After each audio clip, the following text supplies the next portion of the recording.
It says preparing right now. Okay. So it is 9:33.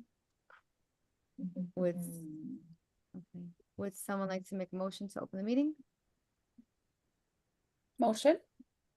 Thank you, Violetta. So it is 9:33. Oh, wait, I have an echo. Okay, sorry. Can I get a second? A second. Ashley, oh no, Ashley, you sick again?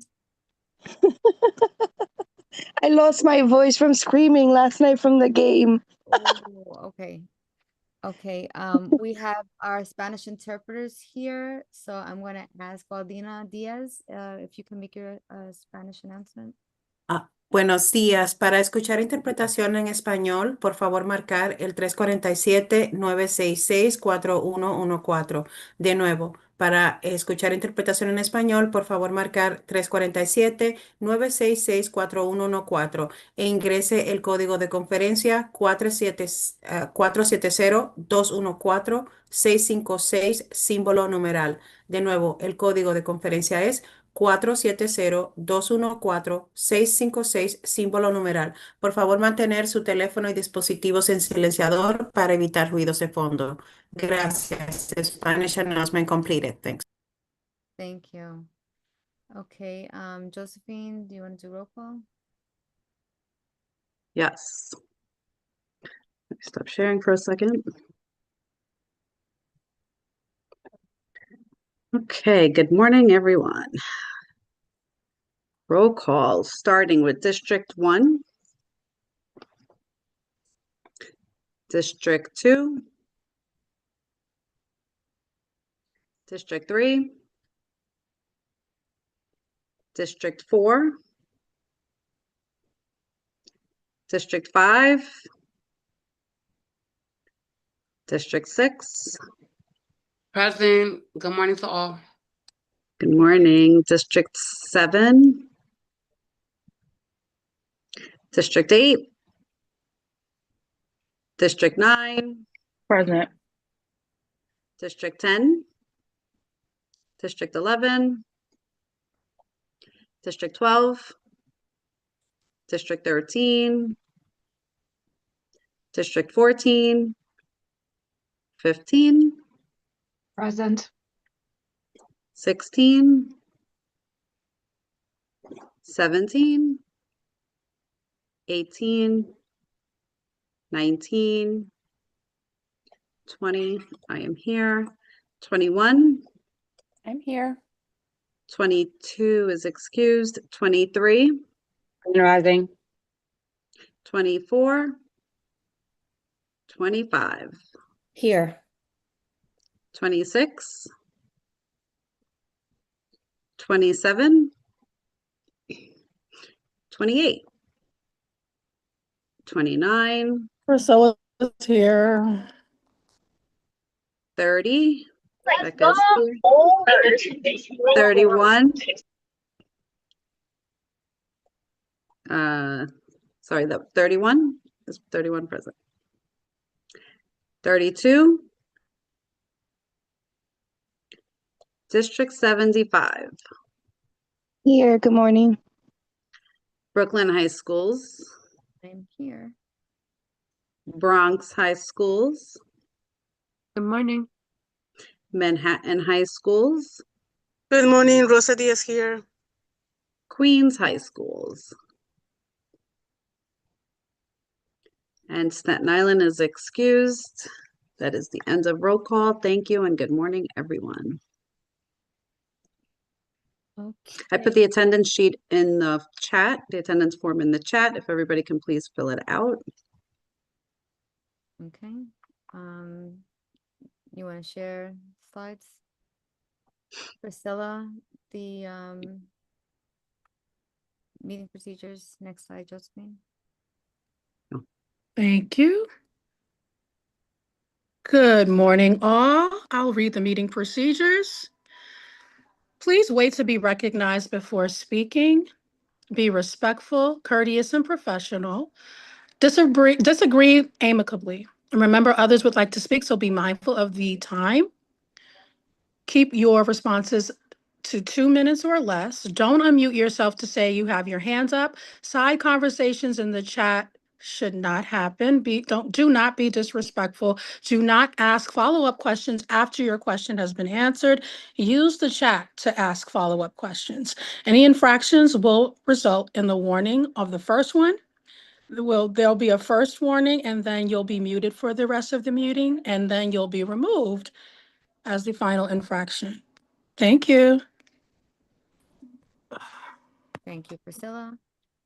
As we said earlier in the chat, please place your district or borough president's council in front of your name.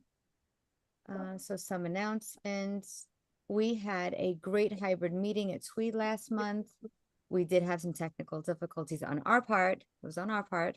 But the members were able to receive well-deserved massages from Intentional Health and Wellness while they waited and for the duration of the meeting. So we'd like to thank them again because that was much needed for our members. So we'd also like to remind everyone that you need to propose. You have to approve and adopt your proposed budget for next year. So you need to have it done by June. Otherwise, you cannot spend or receive. What happened? I don't know. My computer froze for a second. Sorry. No problem. I'm going to share again. Okay. It was just the proposed budget form so everyone could see it. But if you don't propose, if you don't have a proposed budget that you adopt by the June meeting, you cannot spend or receive funds until you do so in September. So we want to make sure that you get that done by your June meeting. Also, make sure that your annual financial report is complete. A copy is given to your principal no later than June 30th. Even if you do not fundraise, you must still complete this form.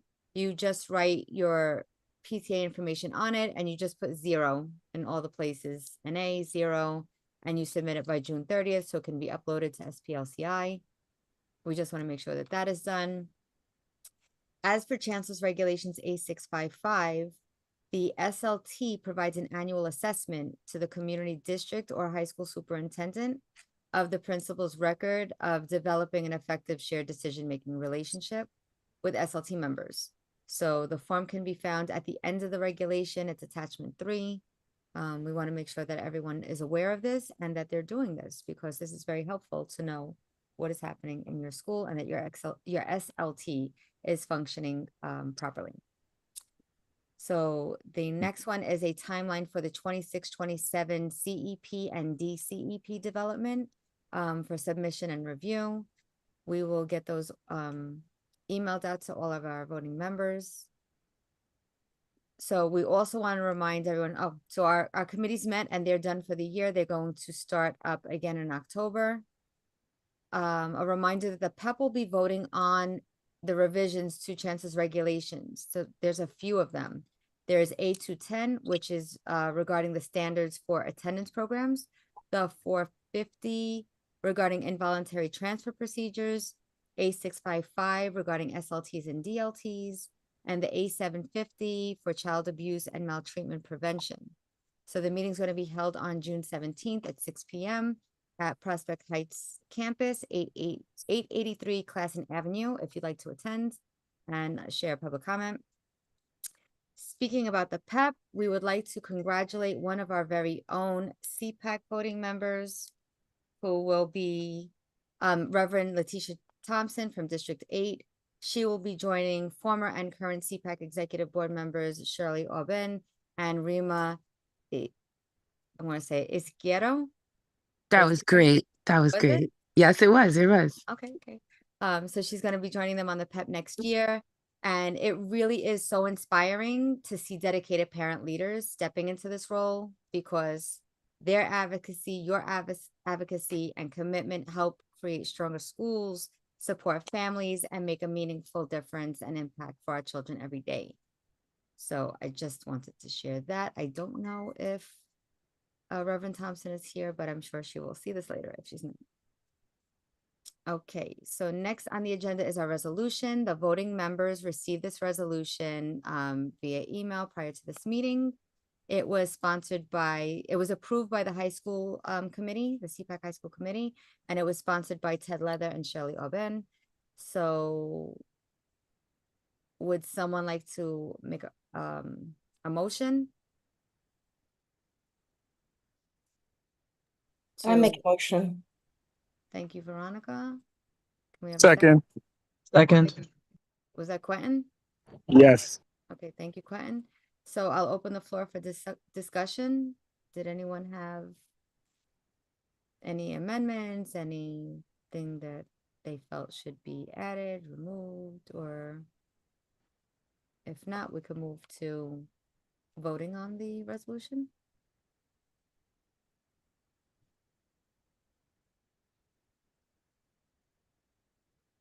You gotta put it back up. Well, so is there discussion on the resolution? Would someone like to make a motion to vote? Can we post the Reso one more time? I'm sorry. I was just rereading one line. Go ahead. Oh, sorry, 1 second.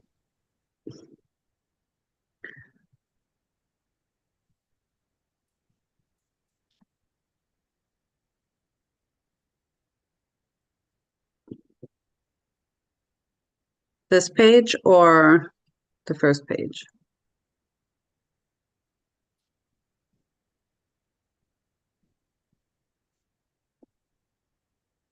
Let me make it bigger. Oh, that was too big.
Good, okay. So we're gonna move to a roll call vote, Josephine?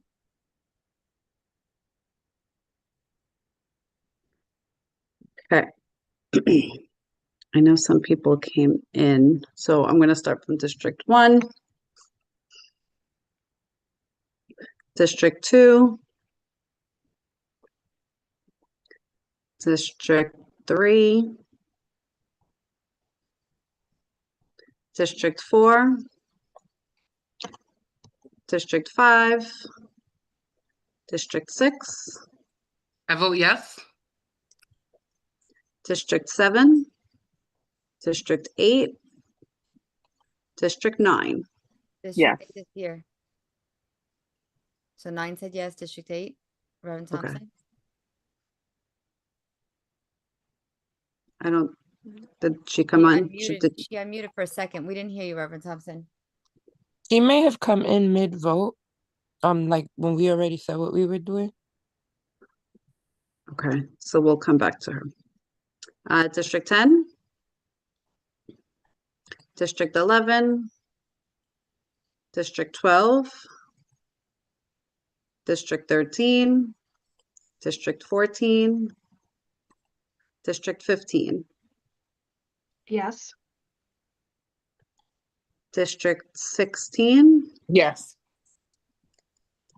District 17. District 18. District 19. District 20, I vote yes. District 21. I vote yes. 23. Yes. 24, 25, I'd vote yes. 26, 27, 20, 1 second. Mark is coming in. 27, 28, 29, 30. Priscilla gave a thumbs up. I don't know if you saw it. Okay, no. Okay. 30, 31, I vote yes. 32, I vote yes. District 75, Yes. Brooklyn High Schools, Yes. Bronx High Schools, Yes. Manhattan High Schools, Yes. Queens High Schools, Yes. and that's the end of the resolution. Okay. Roll call. How many votes do we have? 1, 2, 3, 4, 5, 6, 7, 8, 9, 10, 11, 12, 13, 14, 15, 16, 17 votes. Right. No one abstained and nobody objected, so the resolution passes. So thank you, everyone. Next up on the agenda is our May minutes, our May minutes. They were also sent previously. Would someone like to make a motion? I would like to motion for unanimous consent for the minutes. Second, Samuel. Any objections?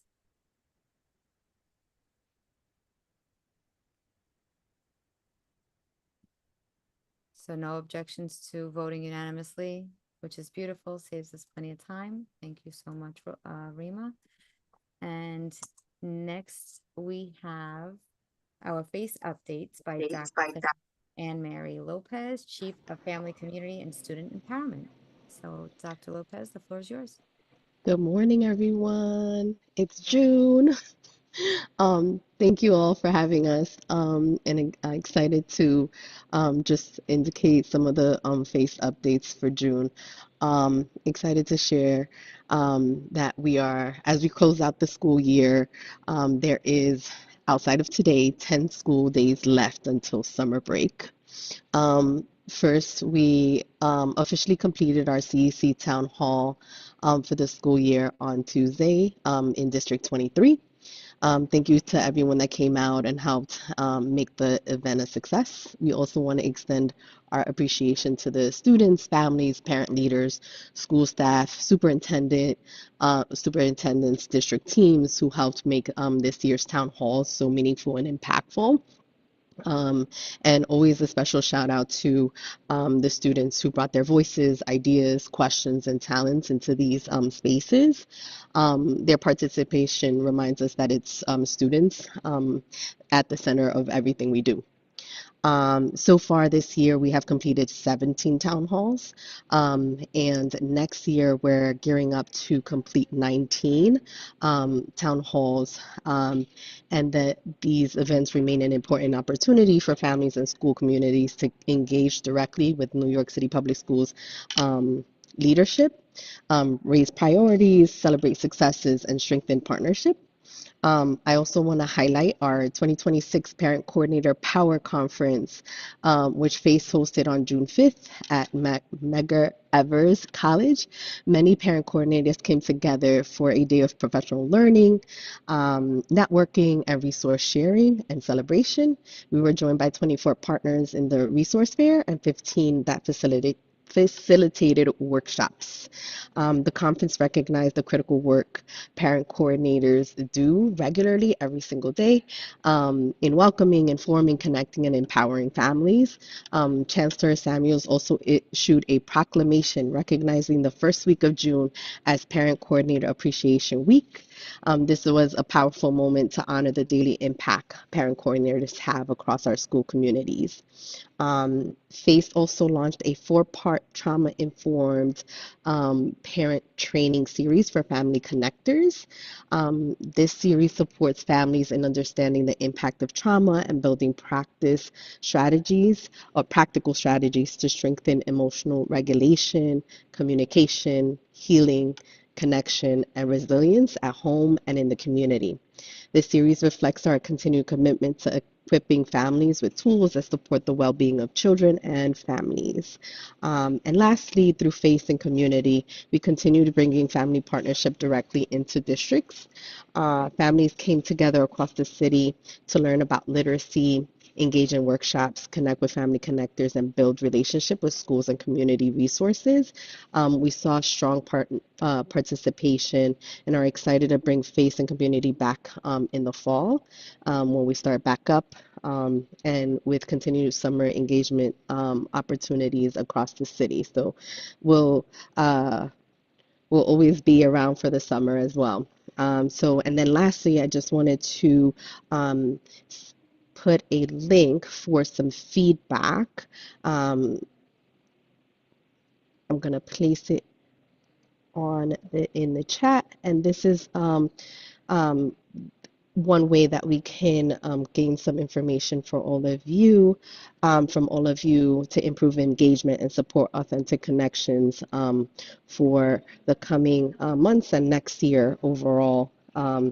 And so if we can have all of you fill this out, this would be great so that we can get opportunity of like voice and ways in which we can engage for next year. And that is all for FACE. Oh, that was very informative and very precise. So thank you so much for that. That was great.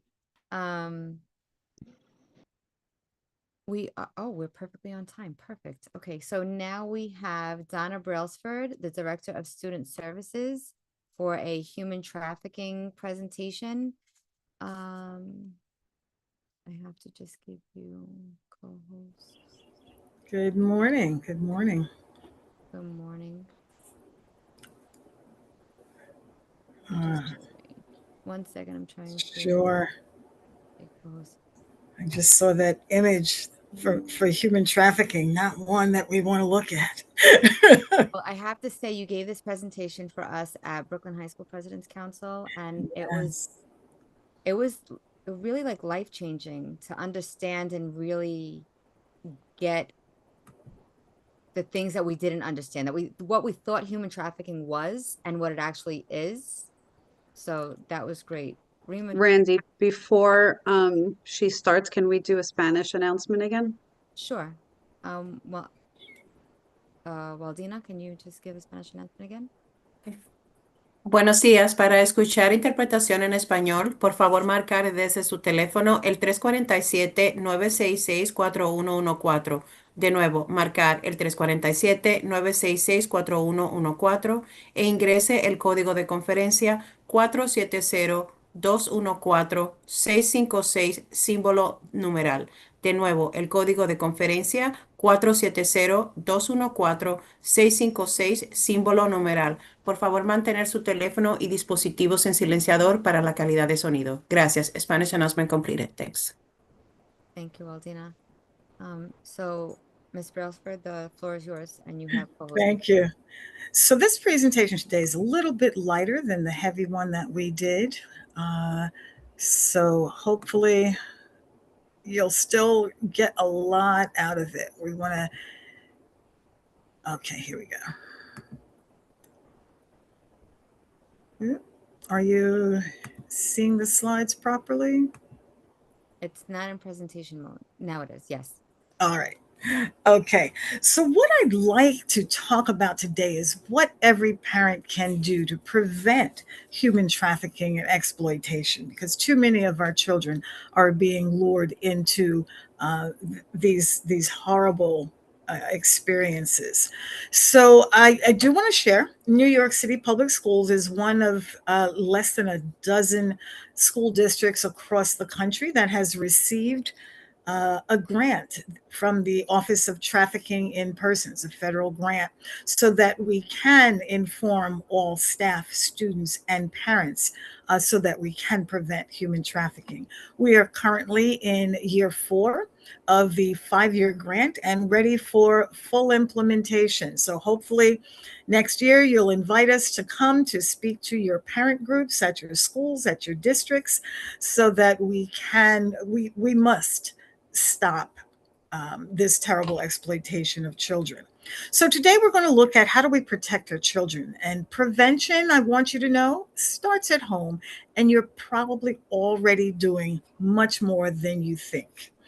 So human trafficking occurs when someone uses force, fraud, or coercion to make another person provide commercial sex or labor services. And here we're talking about the broad definition that's for adults as well as children. When we talk about children, we need to understand that regardless of age, background, or the neighborhood they live in, they can be vulnerable to trafficking and exploitation. And it often begins with someone befriending them and offering something of value.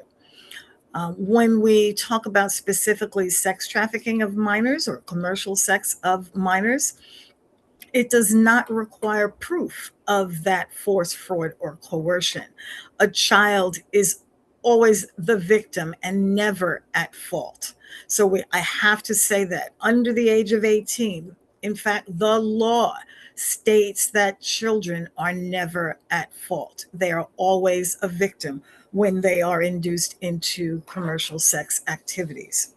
So that's really important for us to understand, because often we say things like, why did you do this? Or how did you get involved? And we have to really change our language, and we need to find out what are the resources, because support is available, and it starts really with prevention. I apologize if I'm going fast and I cannot see the chat actually. So please just open your mic if you have to ask a question. I don't mind. All right. So the dangers of trafficking and exploitation very rarely looks like it's shown in the movies. Oh, I apologize. I'm dropping words here. It's the formatting. So it's a myth that the perpetrator is always a stranger, or it's a snatch and grab and a kidnapping in a white van. We hear a lot of that on social media. Or it's something that's happening far away in another country, or children are taken away to another country or another place. And those are really myths. That's not really how trafficking is happening here in the United States. Does it ever happen? Yes, but that's not the main way. The reality is it is much more targeted. That it's usually someone the child knows and trusts or thinks they know and can trust. And sometimes they meet this individual online, and sometimes the behavior is happening through online activities. And when we think about human trafficking, I know what usually comes to mind is sex trafficking, because we've all heard about the Epstein files and Jeffrey Epstein. But we have to realize there is something known as labor trafficking as well. And labor trafficking can be legal services or illegal services. And often children are used to commit crimes, and that's a form of labor trafficking, right? And that would involve force, fraud, or coercion. And it does happen here to ordinary families, to boys, girls, anyone can fall victim to human trafficking. In fact, with many of our parent workshops, we've found out that parents, unfortunately, have become victims of trafficking, labor and sex trafficking as well. So let's back up for a minute. What we want to do is really today have a conversation about connection, because our goal is prevention, not fear. Often when you hear about trafficking or you see images in social media or the movies, it's dramatic, it's fearful. But I want you to know that this conversation needs to be about prevention. You need to know what to notice and where to turn should you notice something. But it's really about conversations, it's about connections, especially with our children and each other. I heard Faith talking about some of the great things going on, and that's really where it starts. Those connections, knowing activities, feeling comfortable with the village, because that's really important that we know who to turn to and that we can turn to others for assistance. This is just a quick video that's from an organization known as Love 146.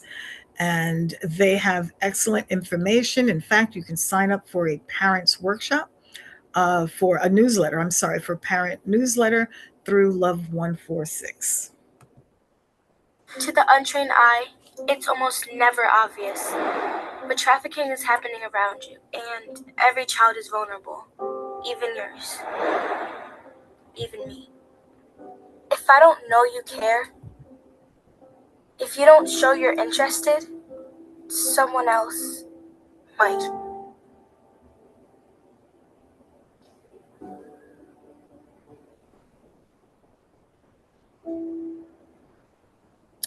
Sounds simple. And all of us say, of course, my child knows that I care. But do they really? We have to sometimes have that conversation and remind them that we're here and we're doing the best that we can. And sometimes they need to point out to us what we need to do or what their needs are. I know one thing recently that shocked me. My son is 34 and we were having a conversation and he goes, "Yeah, Ma, you stopped parenting when I was in middle school." I was shocked to hear that. What he meant is I wasn't there as much as I had been when he was in elementary school. His brother was old enough to drive and would take him to school, but he missed the opportunity for those small conversations we used to have. And I didn't even realize that. You know, you think you're giving your kids independence as they get older, but it's not always interpreted that way by our children. So when we talk about trafficking and exploitation, it often starts as a friendship with someone the child knows or they think they know. A lot of times they meet them online or they can meet them in social settings. We often think about the trafficker or the exploiter as an individual that's much older, that's hiding, that's waiting to pounce. But the process is actually much more methodical. They get the child's attention through either online interaction or for our older kids, we're hearing in fast food restaurants, just striking up a conversation. Children will talk to anyone who will listen, which is why it's important for parents to be the ones listening. Because they will talk and they will tell strangers a lot about them or share online. That individual knows now how to give attention to that child, what it is that they need. They begin to build trust. And they isolate that child from other activities by being the one to provide all of the attention. You may find that children stop doing activities they used to do because they want to hang out with this person. And this person might be someone slightly older or it might be an adult. After their trust has been won, that's when the pressure begins to do things that might cross the line, that are not things that our children would ever do without someone pressuring them to do it. And we often say, but you know better. I taught you better. But the pressure and the manipulation is so intense that it's hard for them to walk away from it. And sometimes when they try to walk away, there might be threats. There may be a sense of shame or fear. Here we have just a little bit about grooming. I know you've heard the term grooming, and it's a tactic that's often deployed by abusers to quickly or over time gain the trust of a child. And then they begin to exploit that trust. And then they shift the expectations of what is safe behavior by leveraging fear and shame to keep the child quiet and not tell anyone. They tell the child, see, you knew better. You did it willfully. Nobody held a gun to your head. This is something you wanted to do. And we have to realize that this is happening, because if we're afraid, the first thing we say to a child is, why did you trust this person? Why did you do this? You knew better. And we've got to stop and really listen to the child. Also, it's not about being a certain kind of child. We never think that our child is vulnerable. But there are things that go on in all of our lives that increases vulnerability. It's not about income or neighborhood or the kind of child that they are, because any child, any person can be vulnerable. It's really about disconnection. Many of our children feel unseen or alone. They may not feel connected to a peer group or an adult or an activity. There are always some sort of transitions in our lives. It might be a new school, a move to a new neighborhood, changes within the family. Loss is something that we often don't think of how it impacts children, because we think children are resilient. But grief and loss are very powerful transitions. Unmet needs, not necessarily always concrete needs like food, clothing, or shelter. Sometimes it's feeling cared for. Like when my son said to me, Mom, you stopped parenting in middle school. That hit me like a brick. Our children don't always see things the way we see it. Sometimes we have to stop and have that conversation about what are their needs, because we're thinking food, clothing, and shelter. They're thinking independence, social status, and fun.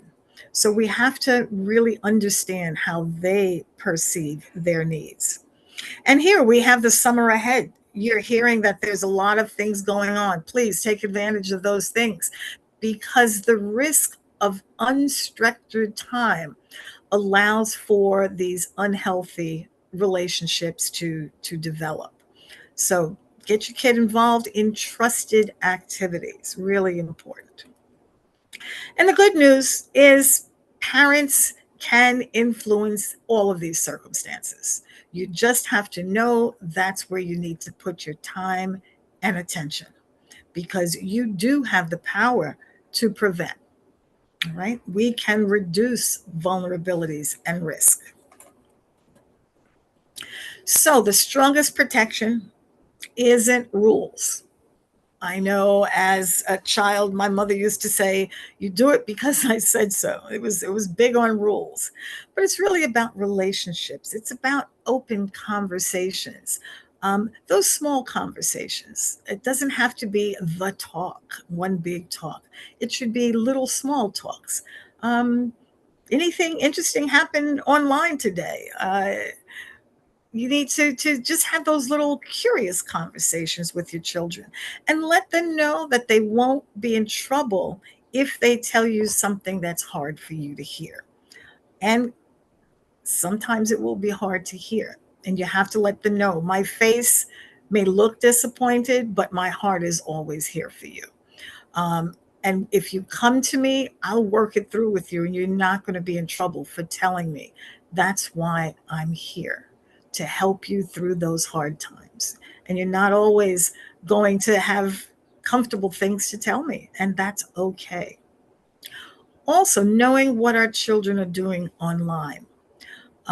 Not so that we can tell them what not to do, but so that we can understand.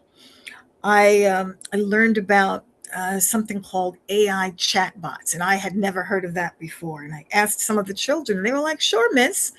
like to tell me about these AI chatbots and the role playing that the kids do.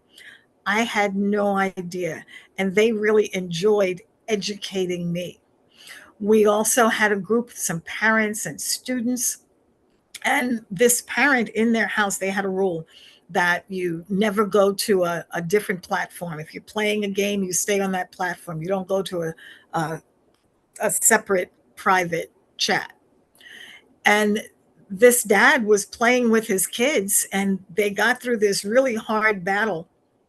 And one of the guys that he was playing with said, "Hey man, let's go to Discord and talk." And the father goes, "Yeah, that's cool." And the son stopped him and said, "Dad, there's a rule in this house. We don't go to private chats when we're playing online." And this father said, I got so caught up in the game and how this person helped me to win, I wasn't even thinking. So those kinds of conversations are really important. Even though they're guidelines, sometimes kids forget, they get caught up in it. So it's important to have those conversations. And most important, although parents are always a trusted adult, sometimes a child doesn't want to tell us. So they need at least one other adult that that is a trusted adult they can talk to. It can be an aunt, an uncle, a cousin, a teacher, someone that is trustworthy. All right, really important. You don't have to be the only one, and you don't have to be the expert. You just have to be reachable. You have to be that parent that's willing to listen, not even talk necessarily. Listening is more important than talking. Okay. So, speaking of conversations, there are a few things that you might notice that come up as your child grows up. And we're talking about the gambit from elementary school all the way up through high school. And it may look different depending on their age. And the conversation may sound a little different depending on the age. But if you're noticing something, you want to have a conversation about it. And it's not proof of anything, but you want to have that gentle conversation. Things to look for. Sudden changes, okay? Sudden withdrawal or secrecy. We had some parents reach out talking about it seemed odd that their child was carrying around their iPad or their electronic device all the time in the bathroom. It's when they were sleeping. They never had it out of their hands. And that's a time to have a conversation. Wow, you seem very attached to your new cell phone or your iPad. Tell me what's going on. What, can I see? And then that conversation leads to what they're doing online. Can I see? Can I join you? It sounds like a lot of fun. Unexplained money, gifts, or a second phone. So if your child comes home with something that you didn't buy, have conversation about where that came from. And if friends are giving gifts, we need to know, are friends expecting something back in exchange for this? Or does their parent know that they're giving you this gift? This seems very expensive. I know my mom had a rule in the house that we couldn't accept gifts that were more than $10. Otherwise, it was a conversation we had to have. So unexplained money, gifts, and other items is a time to talk. All right, small conversations. If your child is missing from home or school, okay, you might get a call. The child wasn't in school, but you sent them. You might find that your child is staying out late, eventually overnight, and unfortunately, sometimes for several days. We're quick to call that runaway behavior, but sometimes it can be an indicator of something else, that someone is luring them or requiring them to be away from home or school. So we need to talk about what's going on, what's happening to you. This is different. This is different than anything, I've experienced as your mom. Let's talk. Let's talk about what's happening. All right. And at first, they're going to not want to talk. They need to know it's a safe space. Another thing to look out for, a new, older friend or manager.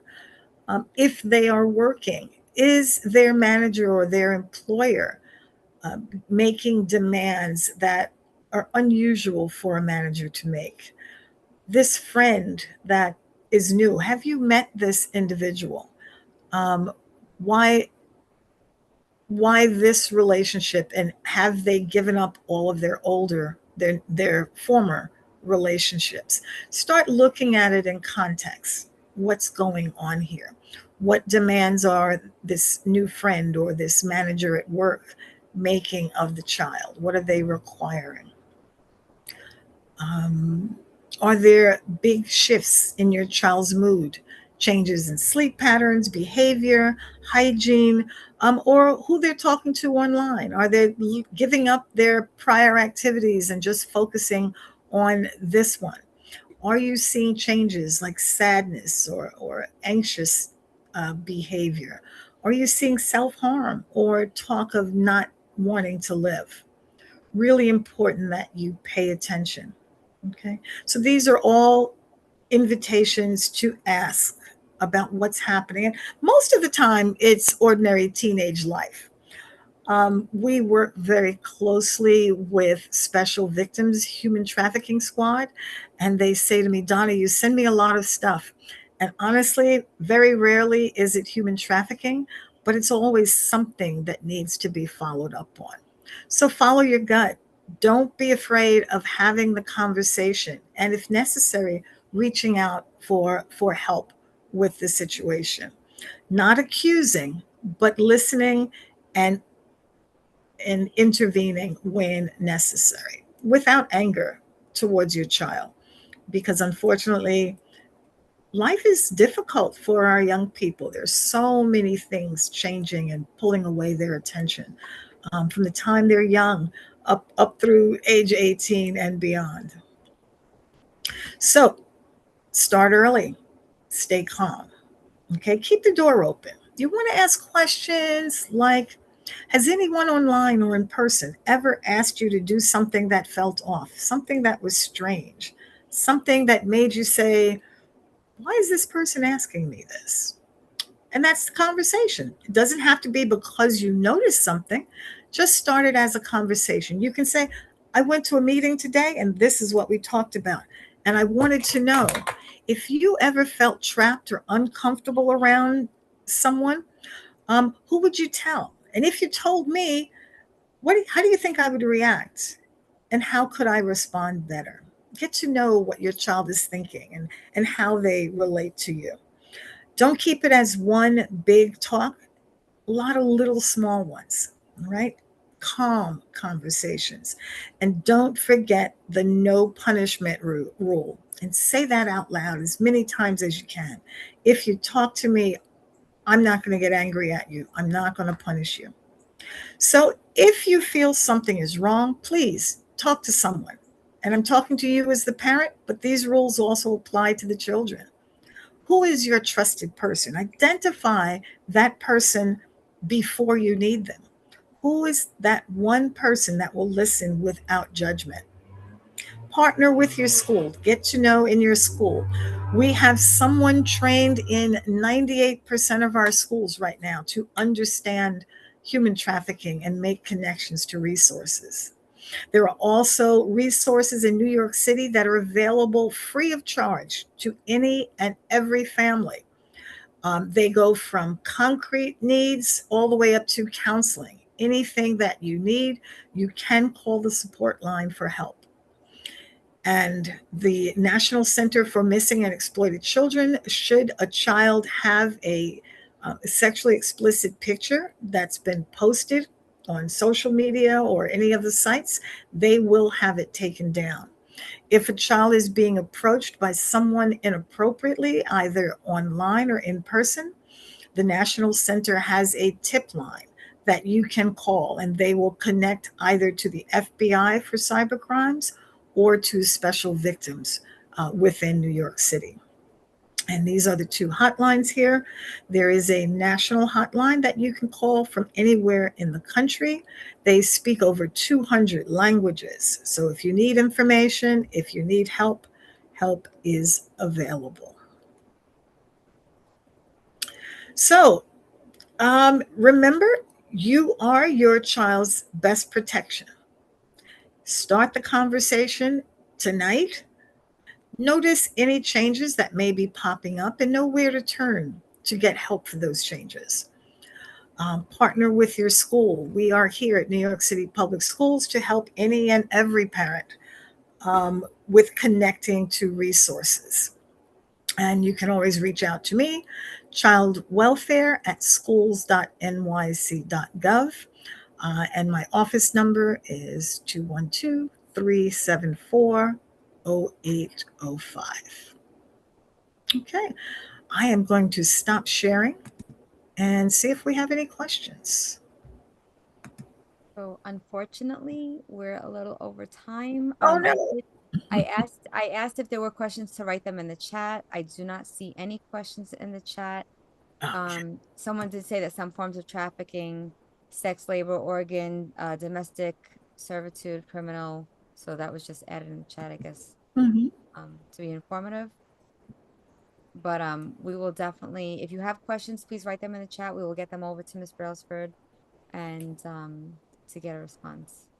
But thank you so much for being here. And that was so important, especially the summertime is coming. We want to make sure that, you know, parents are aware. Some kids will be working, some kids will be at home. So thank you so much for this presentation. You're welcome. Okay. Next on the agenda, we have subway surfing. So we have Chantel Cabrera from the MTA. I saw her come in. We have Kevin Dantzler, Senior Director of Strategic Initiatives, and everyone knows Mark Ramperson, Chief of Safety and Prevention Partnerships. So good morning. Kevin Dantzler will not be joining us here today, but he was gracious enough to invite our partner, friend, and colleague, in Chantel Cabrera, who is from the Metropolitan Transportation Authority and is the Assistant Vice President of Operations and Support, who is doing a lot of work with New York City Public Schools in partnership to get the message out about the dangers of. So we'll pass it to Chantel and let her, kind of take you guys through. Hopefully we can get you back on time. All right, so there is some time for questions. All righty. Hi, everyone. I just want to let you all know that I am a parent of a 10-year-old in New York City Public Schools. I have been a CEC member for Staten Island for 2 tenures, and I actually represented Staten Island as a PEP member for about 6 months. So I come to the work. I also was a social service provider for a YABC on Staten Island as well. So when someone was tapped to do this work at the MTA, it was very thoughtful as far as who is speaking to the community and the parents related to this topic. So I've been entrenched in New York City Public Schools for a very long time, since my entire professional career as a social worker.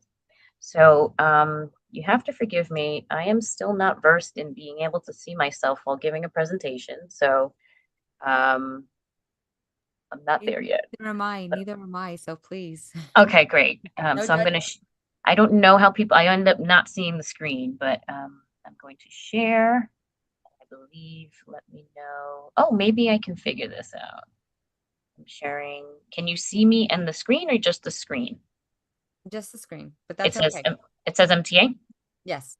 Okay, great. So I'm going to go along. I think I figured it out. Wonderful.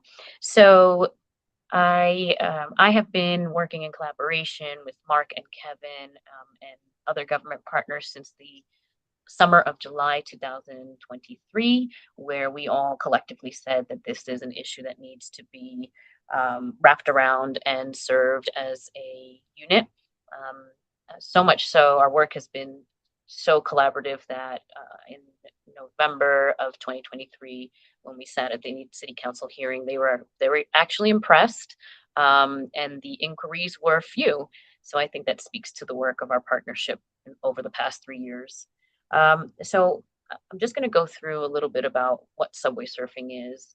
I'm not sure if it's meant to be interactive, but please feel free to put some questions I ask in the chat, and I'll just continue to move forward. Do you all believe that subway surfing is a new phenomena, or is it something that has been going on? All right, so I'm just going to look at the chat while I ask questions. Yep, look at that. It's been around since the 80s. I agree. So this is actually not a new phenomena. It's just the proliferation of the behavior has gotten, it has increased over time. So subway surfing is the act of riding outside of the cars, wherever that may be, in between, on top, on the back, on the sides. I just want to share that our subway cars can go speeds of up to 50 miles an hour, and they weigh between 72,000 and 93,000 pounds. So I like to tell our young people that in a fight against a train, you know, the vehicle will always win. And if you are so fortunate enough to come off those trains, you know, that might be the last time. And that weight depends on the car class. So we have several different car classes. Not only do we emphasize that it is a dangerous activity, we let older youth know that it is an illegal activity as well. So some of the reasons, and you could just throw them in the chat. I'll just shoot them off. Thrill seeking, peer pressure, social media attention, and you know, we've come to see that mental health is playing a big role as well. That we're looking to explore with our partners in DOHMH. In addition to subway surfing, there is a phenomenon called urban exploration, or colloquially urbex. So this is when youth are entering unauthorized spaces, whether in crews or alone, and it escalates in nature as far as the venues that they're taking a look at. On the left here, you see individuals on live tracks in the tunnels.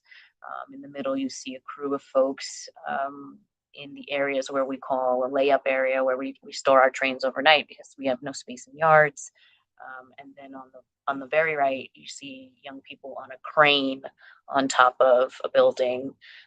So it can start with subway surfing, or it can actually start innocently with just the interest in the subway system and infrastructure. But we've seen that the known individuals, that youth that continue to engage in these activities, can go further into urban exploring and escalating in danger. So I'd like to talk about, these are some of the unfortunate headlines that we've seen over the times, over the 3 years, and we talk about what can happen. Often we talk about fatal accidents, but I've been focusing more on severe and lifelong injuries. I like to challenge the young people to think about a life where a split decision can change what they thought for themselves in the remainder of their lives, whether that is amputation, traumatic brain injury, paralysis, and thinking about the long-term effects, not only on themselves, but their immediate family, friends, and community. And oftentimes we focus on the fatality and not about the long-term impacts that could occur. And additionally, we talk about the legal consequences. So youth under, minors under the age of 17 or 18, the intervention is a little different as they cannot be prosecuted. So we have a partnership with the Transit Bureau, NYPD Transit Bureau, and it is really wonderful. They have honed in on the groups of students that are known, and generally the process is that they will apprehend youth, take them down to the precinct, and call parents, and anyone who has been apprehended, they will do follow-up home visits repeatedly as well. And then those who are of age and apprehended are detained. What we at the MTA have found, our position is that social media is playing a large role in the proliferation of this behavior. So we have taken it upon ourselves to work with the platforms, and we've requested over 13,000 posts be removed from social media platforms. In an ideal world, and what we continue to advocate for is an algorithm in these times that can automatically do so, but the process is manual. So we have those scouring the internet and sort of social media platforms, and then asking social media platforms to remove the posts. But our youth are resourceful and entrepreneurial, and as soon as one account is pulled down, another one will pop up. But we're committed to continuing to raise and flag these for social media platforms. I want to talk about a little bit about what we've been doing and how we're approaching the behavior. So we're taking a three-pronged approach with education, enforcement, and engineering. Education is a joint process wherein MTA has created 2 campaigns now using youth voice, literally, not just metaphorically. We've tapped our young people to create the audio messages that are being played in the system. We've also created this comic style reel with several different storylines of those impacted by someone committing and being lost to subway surfing, whether that's the transit worker themselves who happens upon the individual struck, or the mom, the friend, the teacher. So there's, I believe, 40 different storylines related to this. Education in the schools as well. Myself, Kevin Dantzler, and Transit Bureau Sergeant Kwan, we go out into the community per request and speak to the youth, families, parent groups, community boards, elected officials, whoever wants to hear the message. So we go out in partnership together to the community to do so. And as well as enforcement, we work directly with NYPD. They have instituted the use of drones in hotspot areas. We do know that summer and spring months, warm months, are the time when subway surfing increases, as well as from 3 to 7 p.m. So after school hours with little to no supervision or activity, engagement, idle time. So they have been able to use the drones to intercept and apprehend youth on top of trains by safely stopping trains and getting them down.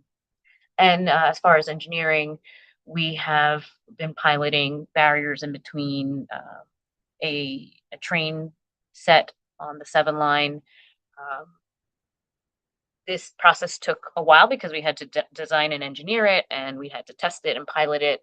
But the outcomes have seemed favorable. We're still in the process of evaluating whether the tubes themselves can stand up to the inclement weather and the curves of the tunnels. But once we ascertain if they can withstand the elements, we will be moving to expand to the entire 7 line and do some data-driven evaluation of where we could go next. Speaking directly to the drone operations, Transit Bureau has had several officers certified as drone pilots. That's a federal aviation certification. And since the beginning of this effort, they have made over 160 interventions. And we all like to think of that as 160 lives saved from the use of the drones. We found that the average age of subway surfers has decreased from originally 17 to 18 years old to 13 years old. And our youngest intervention has been 9 years old. So instinctually, you would think high schools are the target, which obviously they can also benefit from this information, but we've been targeting more middle school age students because that's what the data is showing us. And then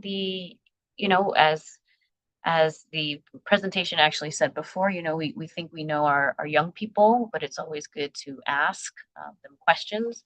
So when a young person is apprehended and the home visits are done, or they're being picked up at the precinct, PD actually shows parents their drone video of their youth on top of the train cars, so that there is no question whether or not it is their young person. And then they allow them to, to go home and parents to parent, and they will do some follow-up engagement with families. This is one of the PD's pamphlets that goes out in several different languages. Initially, they were just doing handing out these pamphlets to families of young people that they were apprehending, but they realized that they needed to scale up that effort. So now these pamphlets go out at any NYPD outreach event, engagement event, and if you're interested, we can have the PD send over some of these pamphlets in a variety of languages as well. For this audience, I'd like to give you a couple of tips for dealing with young people who you think or believe might be engaging in this activity. I'll explain a little bit about these photos. The top two keys are MTA issued work keys that have been replicated by students via, 3D printing or manipulation. They can buy these keys and carve them to fit the trains, and that's how they are getting into the cabs. Or they go, and if you see on the bottom too, all of that paraphernalia is MTA issued keys that have been acquired through theft and burglary. So if the bottom right is actually all of those items were confiscated from a high school student. So if you see any of these types of keys or equipment in your home or in their room, you should be inquiring how they came upon them. So our recommendation is always to ask young people outright whether or not they're engaging in the behavior. Ask them about their after-school activities.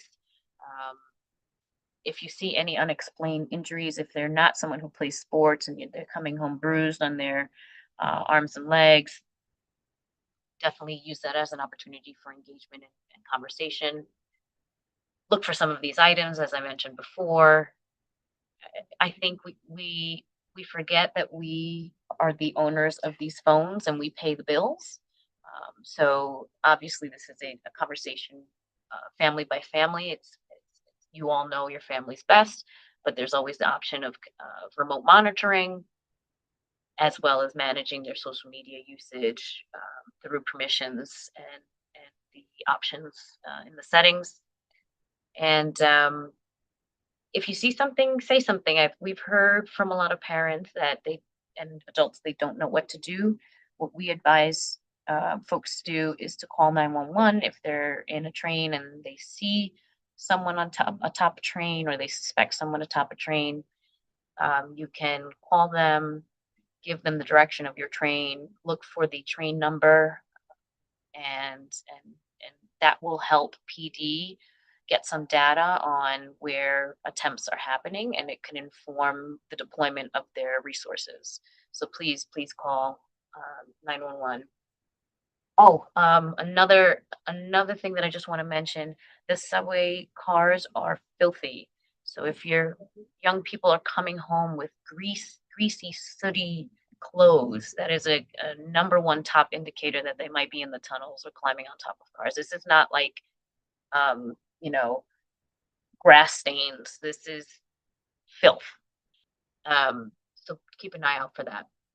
We also always like to tell our young people and our parents about resources that are available to them per agency. So we always uplift the Teen Space NYC, which was the previous administration's mental health asset, where anyone 13 to 17 living in the boroughs could access a therapist remotely. I'd have to check if that's still in effect, given the administration change, but that was always one that we like to highlight.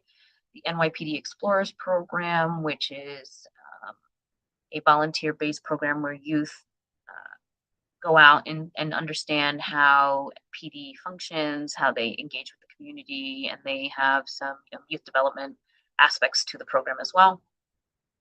New York Public Library Teen Centers, so that would take care of that 3 to 7 time.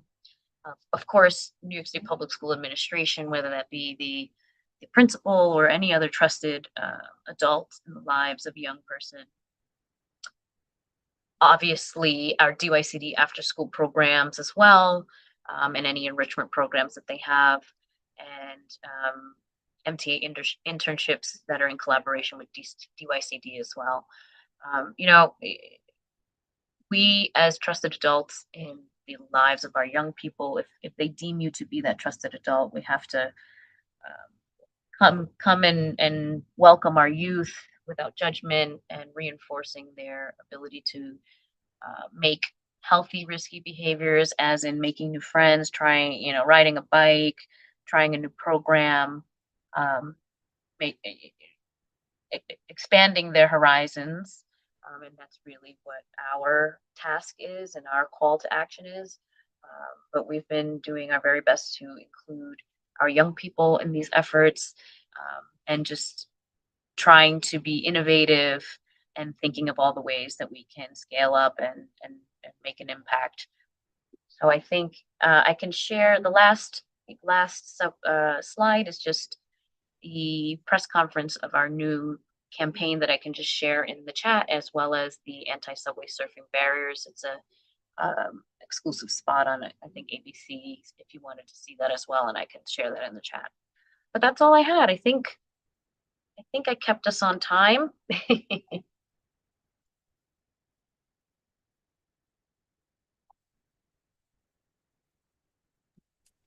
Okay, we could still see your screen. Oh, you can still see my screen? Oh, goodness. Yeah, Oh, yeah, I know. stop sharing. I gotta stop sharing. I have to On the find my bottom. window. There we go. On the bottom. There we go. Share. Oh, Okay, perfect. There you go. I'm good? Stop. Yep. Cancel. Oop. It stopped. Yes, good. Okay. Are there any quick questions? We are a little bit over, but we have like a minute or two. So the student ambassadors question really quickly. Okay. So we, in our presentations, that's basically the message that we're giving to our young people, because the reality is that these presentations are not really going to hit the youth that it's intended for.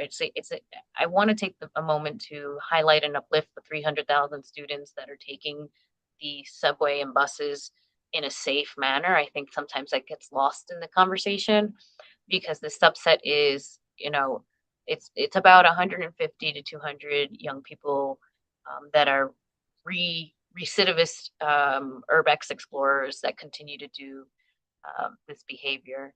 So we are trying to send the message of our young people being safety ambassadors, and encouraging them to report to a trusted adult, so that we can get the information and it can get back to Kevin and I and Mark, and we can go out and do some interventions. But yes, that idea and that concept is what we're working with right now. Okay. Thank you so much, Chantel. Thank you, Mark. I did see Kevin come in. I don't know if he's still here, but thank you all. This is very important for our children to know, for our families to know. It's very dangerous. You cannot, this is not something that you could say like, oh, I regretted that decision. This is right. Life altering. So it's And very important. And we're also trying to kind of reimagine that energy that they have for the system, and let them know, like, you can do this legally and safely if you come and work for the MTA, be a train operator, be a train conductor. You're really limiting yourself in your opportunity to do this as a career if you're being apprehended. So we're trying to hit it from all aspects. Right. Thank you so much for this great presentation. Chantel put her email address in the chat, so if you'd like to reach out to her directly, her email is in the chat. Thank you so much for being here today with us. Awesome. Thank you. Have a good day, everybody. You too. Okay, Josephine. Next on the agenda is Jeopardy. So you all remember how it works. This should be a refresher for everyone. So you should all know this by the end of the year. We're going to start with the first question. Whoever answers the question gets to pick the next category, not answer the question. You still have to raise your hand in between each time. So Josephine, you want to pick the first one? So I'm going to pick miscellaneous 200. True or false? No checks may be written payable to petty cash or cash Signers may not approve such checks. If you know the answer, raise your hand. We'll call on you in the order you raise your hand. Are we awake today? Everybody sleeping? Rima? Oh, Caroline. What is true? Correct. So you get to pick the next category. Let's go with Chancellor's Regulations 8655 for 300. Pursuant to State Education Law, Section 2590-H, the SLT is responsible for developing an annual school blank that is aligned with the school-based budget for the ensuing school year. Caroline. What is a CEP? Correct. Okay, next category. Let's go with PEA and PTA bylaws for 200. PAPTAs must review and, if necessary, amend their bylaws every blank years and whenever this regulation is revised. After review, the bylaws must be readapted by a vote of the membership regardless of whether any amendments have been made. The title page must show the date of approval by membership and the signatures of the PAPTA president and recording secretary at the time of adoption. Tanya. Every year. I didn't hear you. Every year. No. Anthony? Every 3 years. Thank you, Anthony. I feel like you cheated, but it's okay. But Like, you can wait, pick we're the next allowing it? category. Listen, all of our DOE friends, our NYCPS friends, you can play along, so please join us. Anthony, pick the next category. If you're talking, you mute. Let's do A6 6500. Blank may not serve as members of the SLT in any capacity in the school where they are employed. You guys are too funny. We're gonna go Anthony again. No, you can let somebody What else do about it. Tanya? I don't know. We're I see plus So- 5 hands. I'm dying right now because they're being so funny. Okay, Rima, go ahead. We'll let you get this one, Rima. The parent coordinator. Thank you, Rima. So we're gonna ask that Anthony, like, if you see that nobody's answering, then you can answer. Rima, so nobody knows these questions except for Josephine and I. So it's not that the executive board knows. Just want to be fair. Okay. Rima, pick the next category. Process and procedures for 100. The notice of election meeting must be in writing and must include. You don't have to say all of them, but get a few of them. Caroline. The date and time, as well as the format of the election. Okay. Yeah, I know there's like a bunch of them. So if all of these things here are not on your election meeting notice, for that reason alone, your elections can be grieved. Okay, Caroline, pick the next category. Let's go with Chancellor's Regulations 8660 for 300. True or false? Elections must be conducted in a free, fair, and inclusive manner, providing an opportunity for the full participation of all members. The elections must only be conducted at an in-person meeting, virtual or hybrid. Ashley. What is true? Do you want to just look at it one more time? Elections must be conducted in a free, fair, and inclusive manner. All opportunities. Oh no, that's false. Okay, do you know why it's false? You took Oh, Because sorry. because it can't be hybrid. Right. Okay. That was a trick question. Okay. Yeah. right. Let's do miscellaneous for 300. Blank must be taken at all general membership meetings. A draft of the blank must be distributed at the next scheduled meeting for review and approval. Rachel.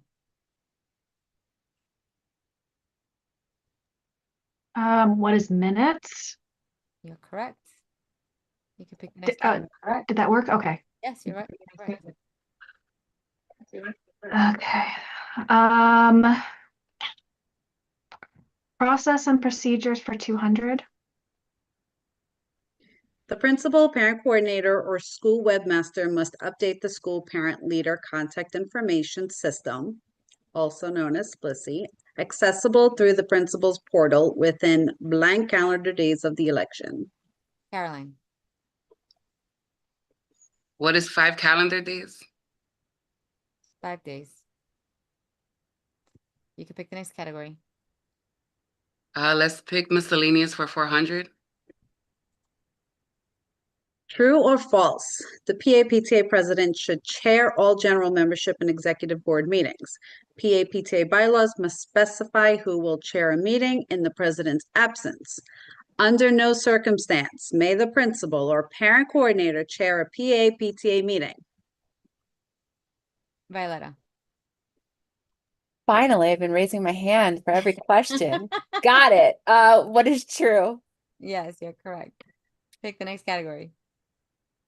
Let's do Chancellor's regs A660 for 200. Newly elected officers are responsible for familiarizing themselves with this regulation and the PAPTA bylaws in order to fully understand their role. To gain a more complete understanding of what is expected of them, officers should also avail themselves of training opportunities provided by the President's Council, the Superintendent, and FACE. Caroline. Can I lower my hand and give it to Tanya?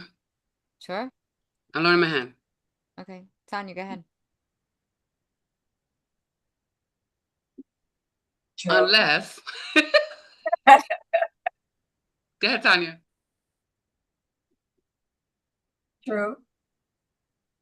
No, it's not true or false. Which regulation? Wait. Oh, no, I lowered my hand.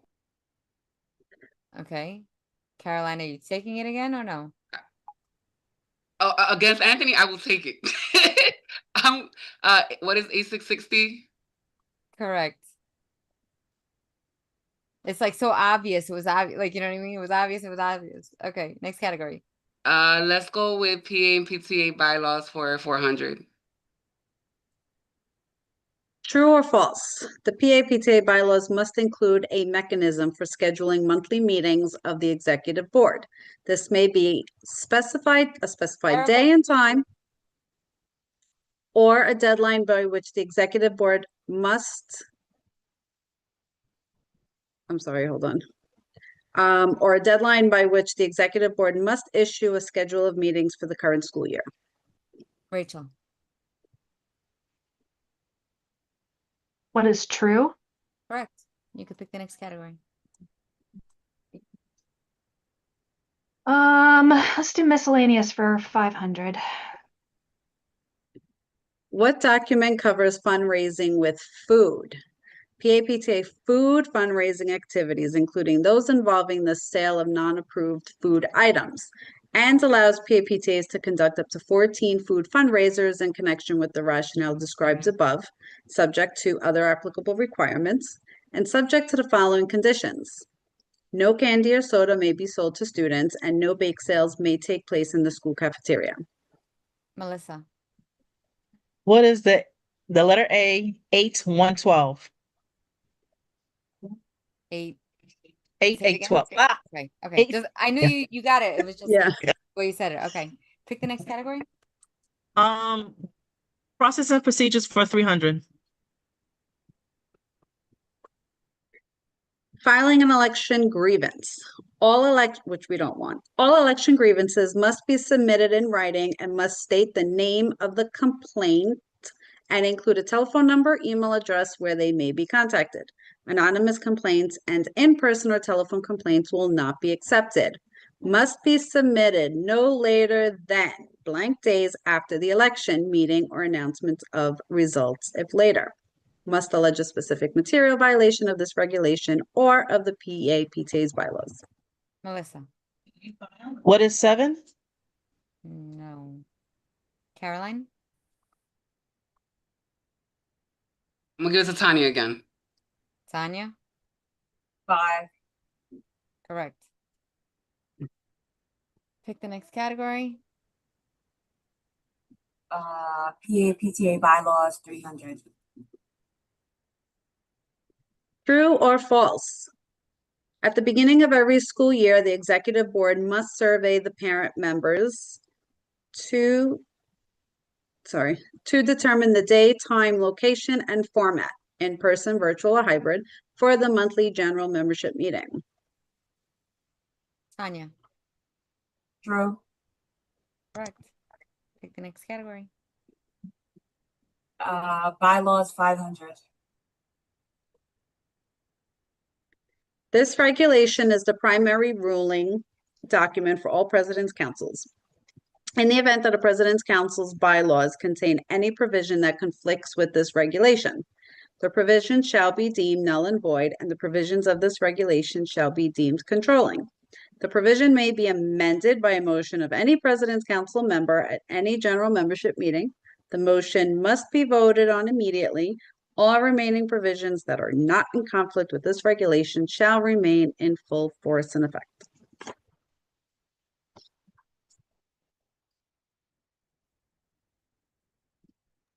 Caroline? What is D140? No. Or is I'm not gonna change it. I was gonna say A660, but I'm like going to D140 because it says it there. Okay. So it's A660. So the answer, Josephine? Because it's in D140s also. It's like very minimal, but it says it there. Okay, next category. Might as well go with it. Chancellor's regulations A660 for 400. The following president's council records must be kept for blank years: bylaws and related amendment meeting notices, agendas, and minutes, records of officer elections other than ballots, and financial records.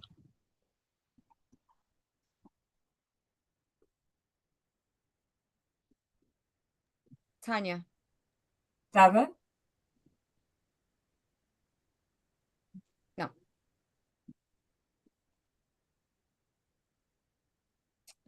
Melissa? 6. Yes. You're correct.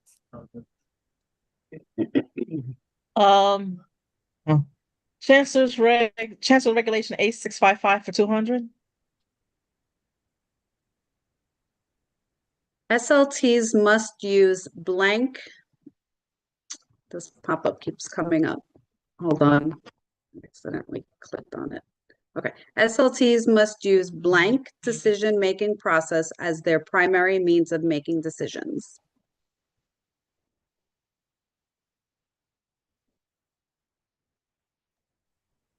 Violetta?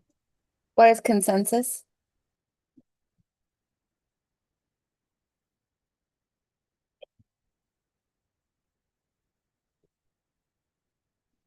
Next. Violetta, pick one. Sorry, process and procedures for 400. Compliance with blank. This regulation is the primary ruling document for all president's councils. In the event that a president's council's bylaws contain any provision that conflicts with this regulation, the provision shall be deemed null and void, and the provisions of this regulation shall be deemed controlling.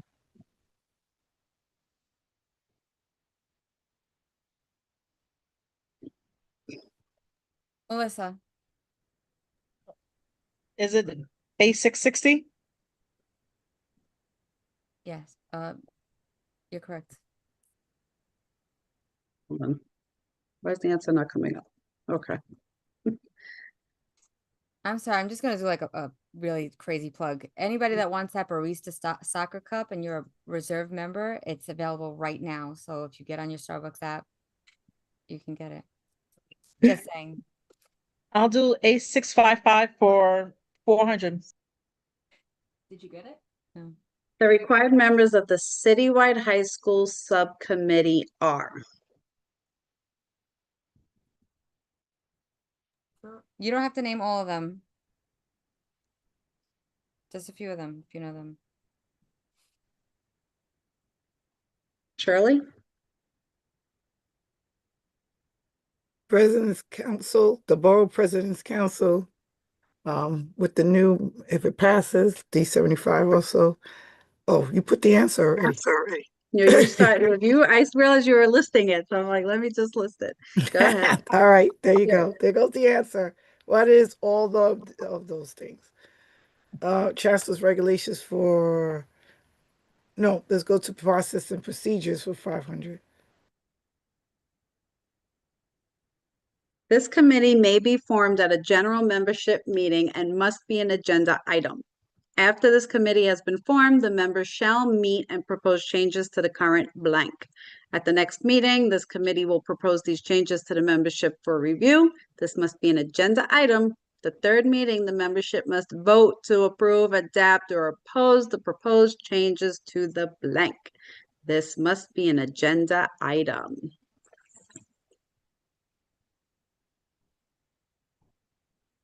Caroline. No? You muted. Sorry. I said I want to be generous and just give it to Tanya. She was right after me. No, Melissa's after you. Oh, Melissa, excuse me. Sorry. All right, go ahead, Melissa. Bylaws. Correct. You can pick the next category. PTA bylaws for 100. The PA-PTA bylaws must specify the blank, blank, and blank when executive board and general membership meetings are to be held.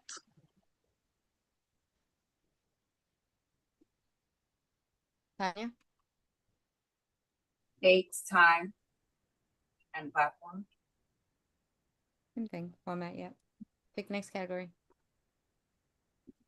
Chancellor's Reg 100. A660 or 655? Which one? Oh, okay. Elections of mandatory officers, president, the treasurer, and recording secretary must be held between blank, blank, and blank to ensure there will be a PTA in place during the summer and for the opening of school in the fall.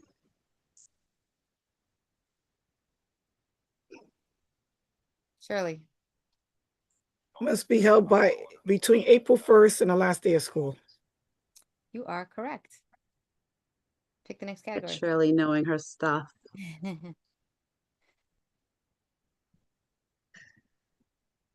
Next Shirley, category. pick. All right, let's go for finish the category 500, A660. Failure to conduct business. The PAPTA blank if it fails to conduct PAPTA business for 60 consecutive days during the school year. PAPTA business is defined as meetings of the executive board or the general membership.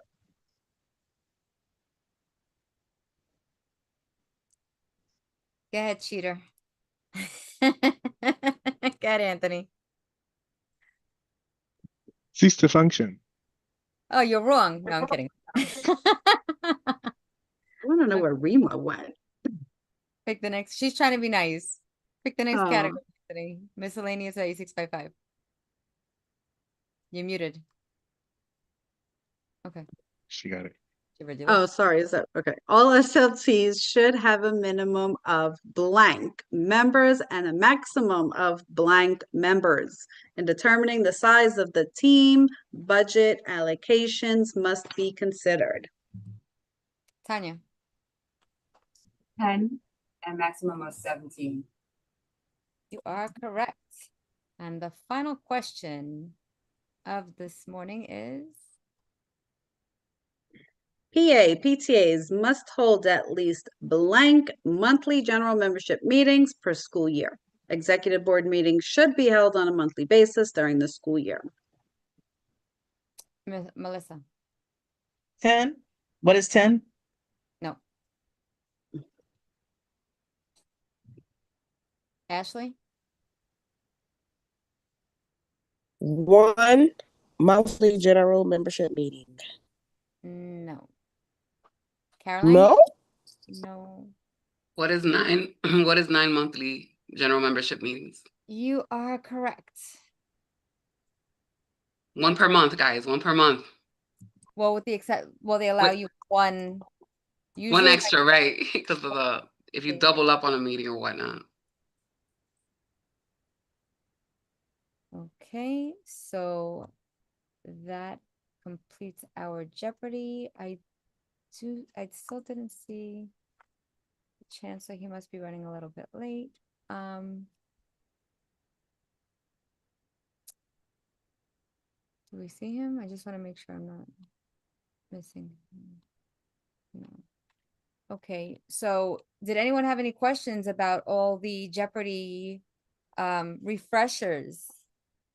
Was there something that you feel that we need to work harder on sharing with you all so that we know all the answers at the end of the year?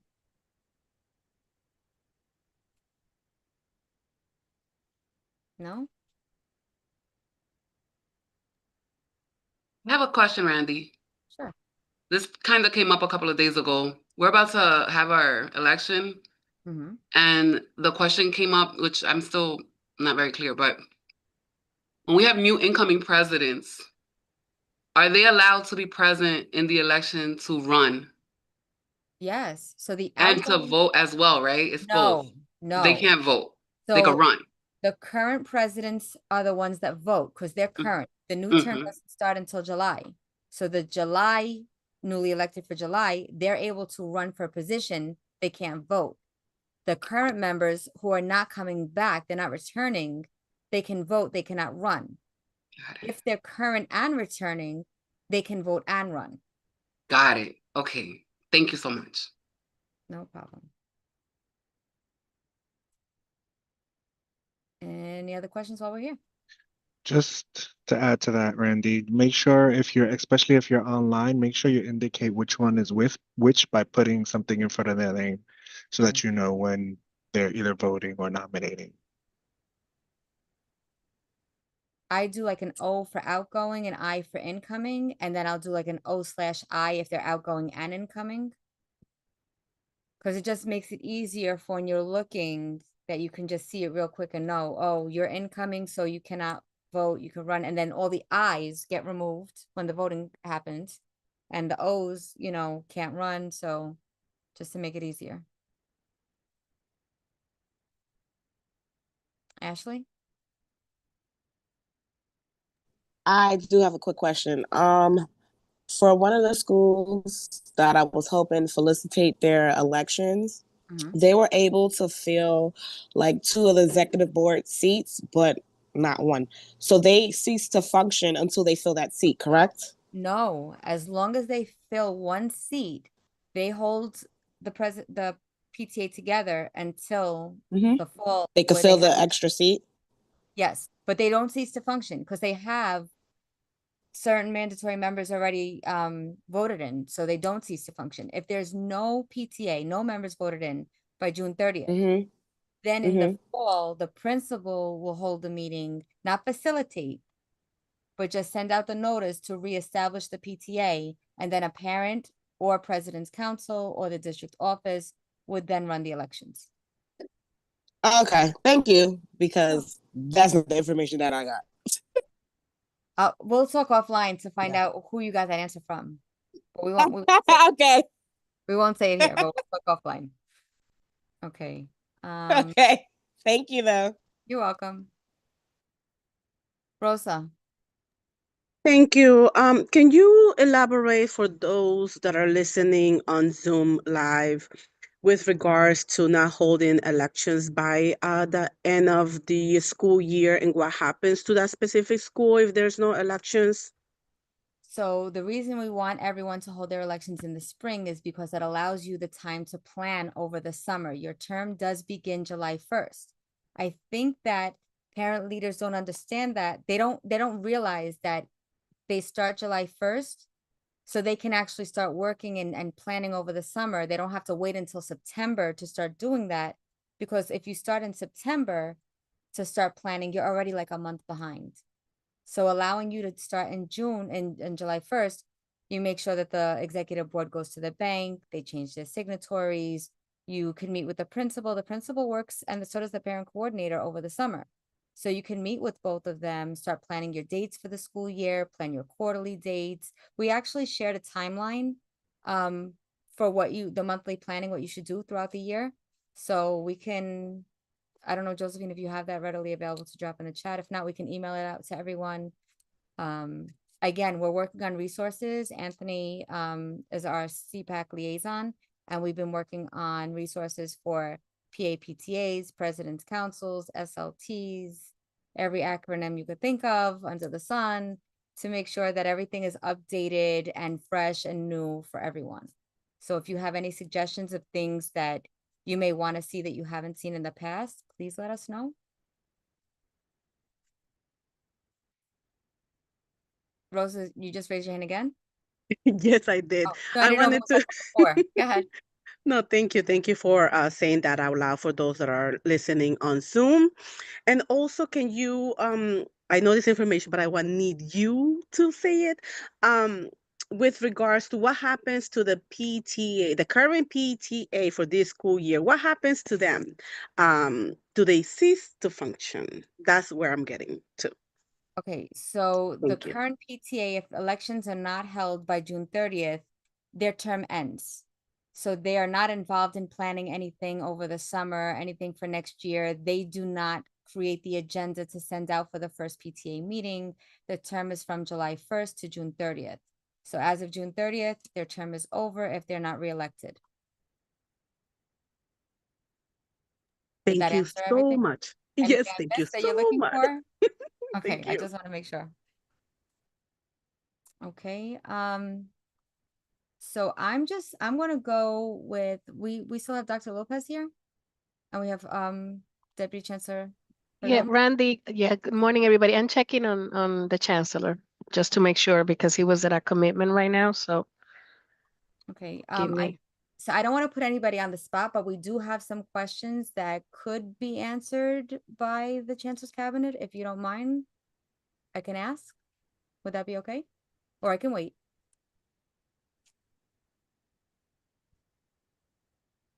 I'm in my mind, I think I'm okay for us to jump in, and the colleagues are here just to be mindful on the time.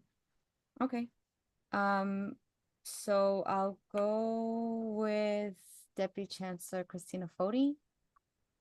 How will New York City Public Schools ensure that students with IEPs transitioning into new programs are placed safely, receive continuity of mental health supports and crisis screening, and are welcomed into their school communities through inclusion opportunities, peer connections, and family engagement from day one? Thank you, Randy. Hi, good morning, everybody. Morning. Always happy to hear your latest round of Jeopardy. When I often wonder how long that takes you to set up, Randy. But everyone appreciates the efforts, and it's always a learning experience. Transitions are hard. They're hard for everybody. It's certainly hard in middle school, and it's certainly hard in high school. And New York City Public Schools and certainly DIIT do a few things in partnership with our other offices to ensure continuity, however and whenever possible. A first thing that I've been thinking about is our family leadership coordinators have done incredible work engaging our parent coordinators. DIIT has been working directly to train and support and co-create best practices with the FLCs.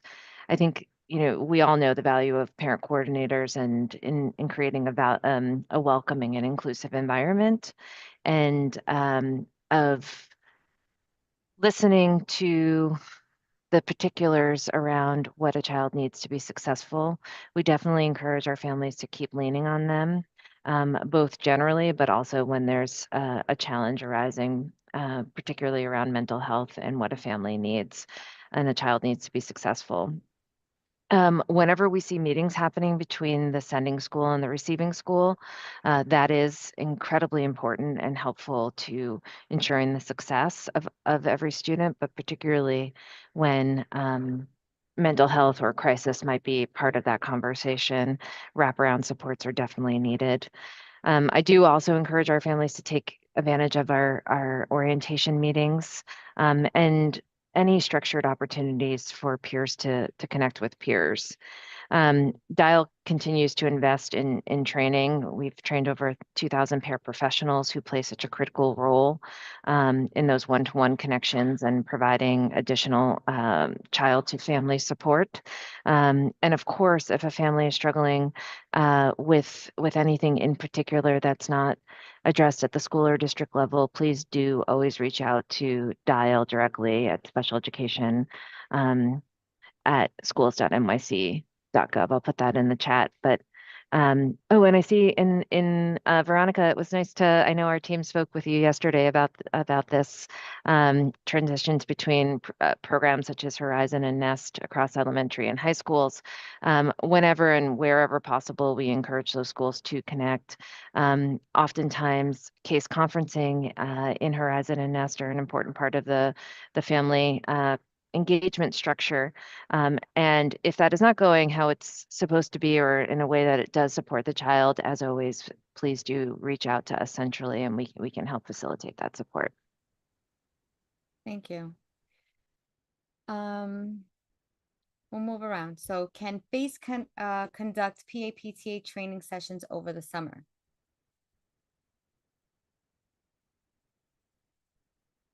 Hi, DC, can I respond to that?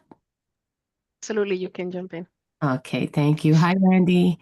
It's Maribel. So definitely, we could definitely do that. And I'm responding because as a part of this work, you know, we collaborate with FACE, but actually the Office of the First Deputy Chancellor is really the one responsible for supporting how the FLCs do this with parent coordinators and how parent coordinators do this with their PTAs. But I absolutely agree. I think you said it perfectly that the PTAs that are established by June 30th, their date begins, right, July 1st. So how great would it be if we actually provided this opportunity for them where we are reviewing the Chancellor's regulations, the roles and responsibilities, like, you know, go through the governance structures and effectively think about like, oh, the budgeting, elections. You mentioned it earlier before.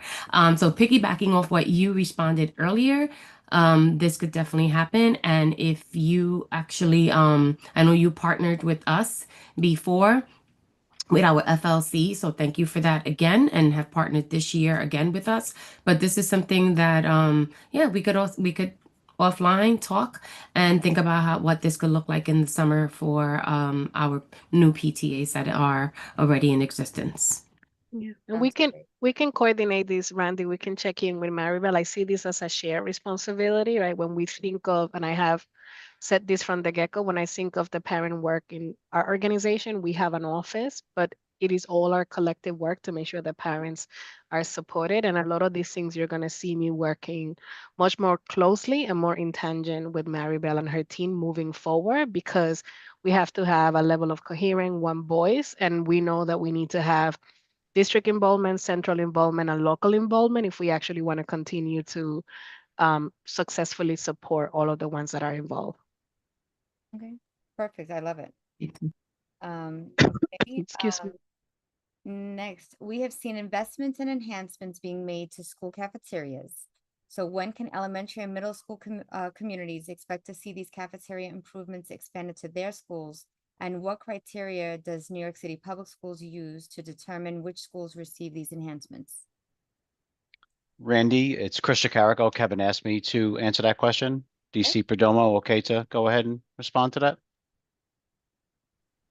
Chris, I know exactly what you're doing. Just for the record here, Chris and I know each other for like 15 years, and he's just picking on me. Yes, you can answer Just the making question. sure, following protocol and leadership advice. Answer your question, sir.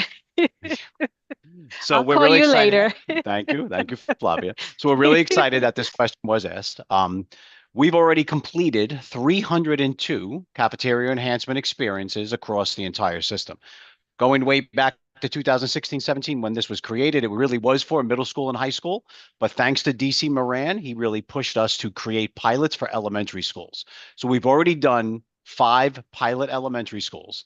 One of the reasons why it's a pilot is because we had to get the right size equipment. For folks that have not seen this upgrade, it is really equipment meant for middle school and high school kids in a grab and go style where they're reaching up high. So we had to figure out with our vendors how to bring this to elementary schools.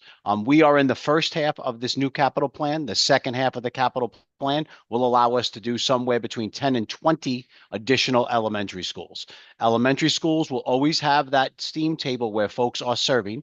We have to make sure the kids take the required amount of items to make sure we're getting reimbursed, but we can definitely share more with this group as we identify those schools. My team is out in every single elementary school now across all the districts and making sure we look at every single district equally to make sure we're trying to get the right number of elementary schools in each of the district based on whether or not they can receive the upgrade. There are some directives from OMB regarding Directive 10 requirements, which require HVAC, plumbing, electrical, and general construction, things for us to check a box on, and we're presently working on that. I definitely can get back to you over the summer, early fall with what those elementary school numbers or elementary school site locations look like. And I would actually, since we're talking about food, Kevin and I were discussing earlier this morning, I did see an in-person CPAC meeting happen recently. We'd love to be able to, Office of Food and Nutrition Services, New York City Public Schools, provide a lunch for this group to showcase our new recipes, to showcase our items, to really get everyone on this group to understand, see, touch, feel, and eat our food. I think it would be a great thing to do in the fall. So Randy, if we can discuss that further, I'll connect you with Nelson from my team. Kevin, of course, has already approved this. And I think the other deputy chancellors, I hope they would all be in support of this as well. It's a great opportunity to share and experience our food. We would love that, Chris. So thank you so much. Awesome. A lot of thanks to Kevin. It was his idea. We love Kevin. Kevin is great. So, but thank you for that. You got it. Okay. So of the available 2K, 3K, and pre-K seats in the districts participating in this initiative, how many seats have been filled and how many remain available? And then additionally, what strategies is New York City Public Schools using to ensure families are aware of and able to access any remaining seats? Hi, everyone. Simone speaking. Thanks for the question. And so what we can share after this meeting is by school district, the utilization rates for each of the districts by 3K and pre-K. It is a lot of data and I don't want to take up time here going through it, but we can absolutely share that in writing. And what we'll make clear on the document is the as of date. Because it changes each and every day. And so where we are finding, and I'll answer this in 2 ways, Randy, where we are finding lower utilization, so lower enrollment, what we have been doing and what we are continuing to do is 1, work with the specific school or provider. As you know, most of our programs are actually offered by CBOs, to make sure that they are properly communicating, marketing, recruiting families because the enrollment is rolling for the most part. We have some centralized efforts here. We've actually gotten $5 million in the past 2 years, and it's been baseline to do deliberate outreach for 3K and pre-K, and now we're going to include 2K in that effort. As you know, the mayor is very visible around all of this stuff, so that helps as well. But what we are finding is locally, that is the best way to recruit families for those seats. The second approach is, frankly, sometimes there's just no demand. It's either no demand for that age group or there's no demand in that setting. And so we have to work at kind of we look at it, we cut it by school district and zip code to see if we can make any modifications to seats. It's a little harder when we're talking about our contracted programs because we have a contract with them, right? And we don't want to make them non-viable, but we also want to meet the family's needs. So where we can make shifts, we make shifts. And so that's what we're doing on that end. As kind of a larger effort and really using 2K as kind of the inflection point, we sent out surveys to our existing portfolio. And just to be clear, 2K will only be in community-based organizations and family child care homes. It won't be in schools. And so we know that pre-K, we have over 70,000 seats. About 50,000 of them have gone used year over year. And so that's a big delta. And so where we can make shifts for pre-K, we worked with the CBOs, we worked with the superintendents and the principals to adjust down to to 3K. And then for 2K for CBOs, we've allowed them to adjust down to serve 2K families. And so what we're hopeful for next year is that you'll see a shift in the capacity across all of the age groups, but hopefully an increase in utilization because we're placing kind of the need of seats in communities. The last thing I'll say is we're working really closely with DC Fody and others to make sure that we are also expanding access to all of our seats. And so we'll see some conversions there. So those are our efforts to make sure that families are getting the care that they need specifically for early childhood education. Okay, thank you for that. Appreciate that. Of course. Andy, the Chancellor is here. So if you want to. I see. So welcome, Chancellor. Thank you. Thank you. It's weird. I was trying to log on to this call and it kept bringing me to the 25th, June 25th call. So I'm so sorry. And I was running behind to begin with, but I'm excited to be here. I don't know if you guys covered it already, but orange and blue skies, baby. This is a new, wonderful space to be in the city, and I'm excited. When it comes to what we're focused on today, I'm about to have call with principals to talk about budgets for next year. Many of you might have heard that schools will be held harmless for enrollment in the initial budget, at least. We're gonna have a broader conversation in the summertime about what it looks like. So obviously a lot going on, and we, as we kind of ratchet up to the end of the year, want to make sure schools are really thinking about what how they are thinking about allocating funds, working with school communities to really think it through. We also have a lot of class size developments happening today. And so yeah, excited about those two things as we're moving forward. Okay. So I would agree with the yes, Knicks. They're definitely gonna win it. So we're doing really good. So we have 3 questions left, Chancellor, because your amazing cabinet was able to get through all of those on your behalf, and we appreciate them all for being here today.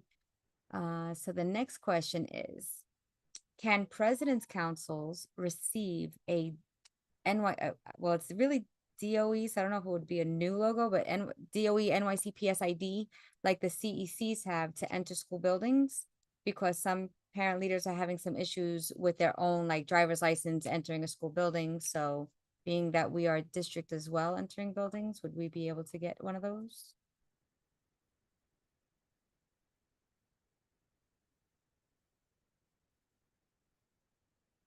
So wait, so what do the CECs have?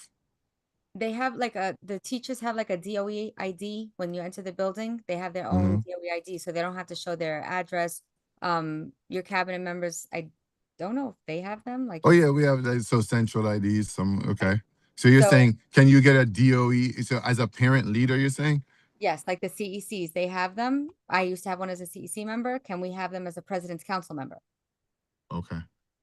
Flavia, I don't know if that's something you I can look into this, Randy. I do want to be sure. mindful that I know, for example, when I was a teacher, I had an ID that was generated by the school, but that wasn't a real DOE ID, which a lot of schools do as well.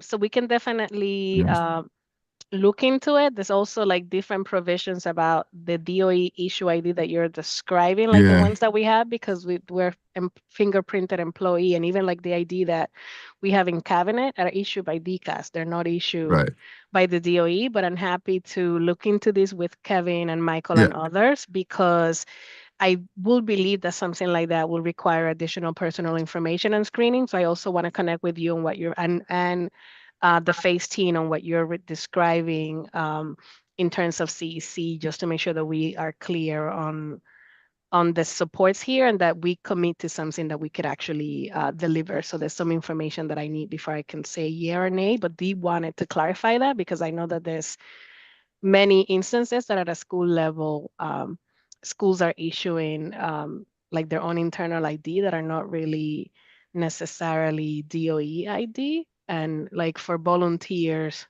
there's also like additional process that we need to undergo. And I just want to level set on what is being asked, make sure that we could be responsive, but also make sure that we are aligned on the policy. But happy to follow up.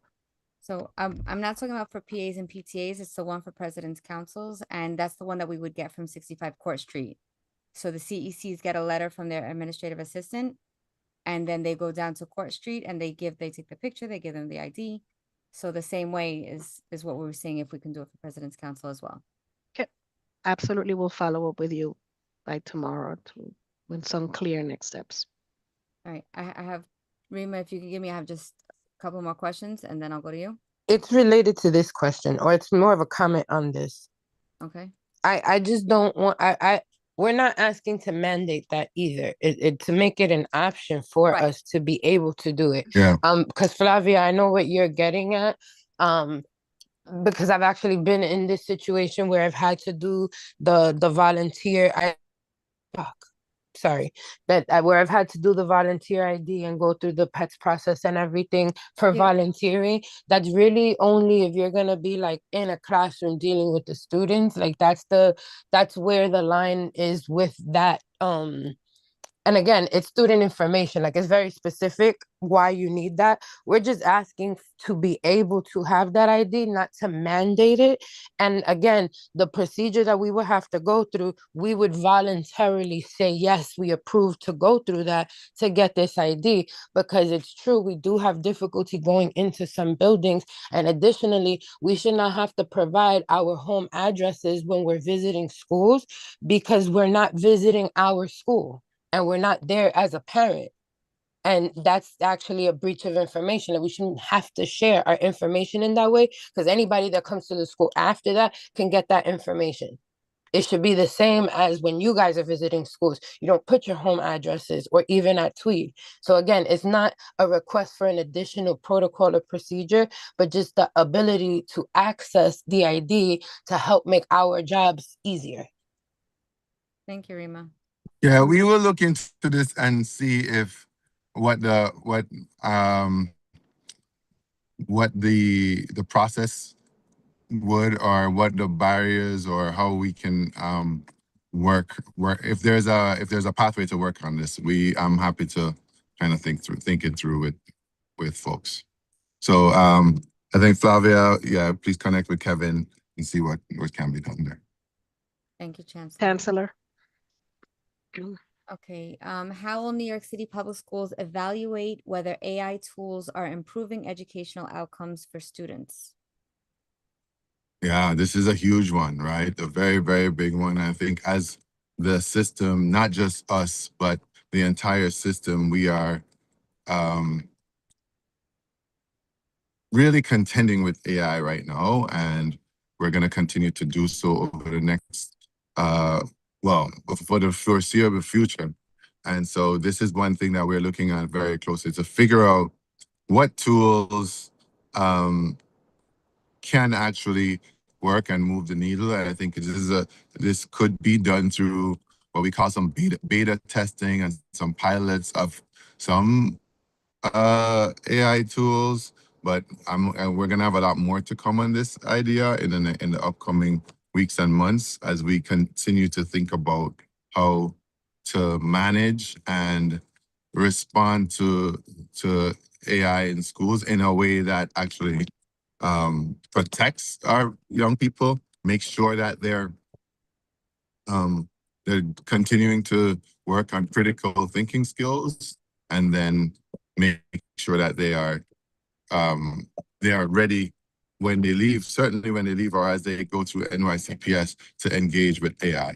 But first, we have to make sure that we are protecting spaces for them to critical think, protecting and also protect them, be able to pay more attention, like what we did with the removal of instituting the cell phone ban, really looking at screen time as well. Okay. How will students with disabilities, multilingual learners, and District 75 students be included in AI initiatives and benefit from emerging technologies? Yeah, and so that's one of the places so far where we're thinking that we need to really get a good understanding of how AI is working, because our students with disabilities, our multilingual learners are most vulnerable, and many times our opportunities, potential opportunities to expand and accelerate their learning are important. And so I know Deputy Chancellor Fody is on, so I know she can possibly add some more here. Sure, thanks, Chancellor. Yeah, and it's just critical that we're working in alignment with the overall AI work as always, right? So the guidance established, we've been a part of that. We've been part of every working group. And of course, as always, DIAL is here to center the needs of our students with disabilities and our multilingual learners. It is always encouraging, right, when citywide guidance indicates that the work is being done in service of all students. And so we will continue to work in partnership with the group at large to make sure that innovation is always centered for our students with disabilities, but also that we're certainly working in alignment with the parameters that the agency is setting out as a whole. Okay. We do have a question from YouTube.